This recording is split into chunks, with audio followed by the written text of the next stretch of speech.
শরীর চর্চা এবং ক্রীড়া এটাকে নিয়ে নানান প্রপাগান্ডা চলে।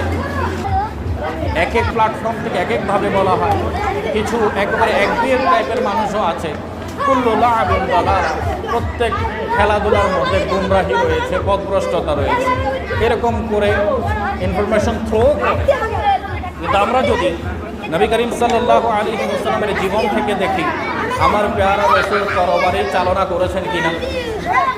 কথা বলেন। যুদ্ধ পরিচালনার সময় নবী মুস্তাফা সাল্লাল্লাহু আলাইহি ওয়াসাল্লাম তরবারি চালান নাই? চালিয়েছেন। আমার পেয়ারা রাসূল দৌড় করেছেন, এক স্থান থেকে অপর স্থানে দৌড়ে গিয়েছেন। এগুলো শরীর চর্চার আওতায় পড়ে না?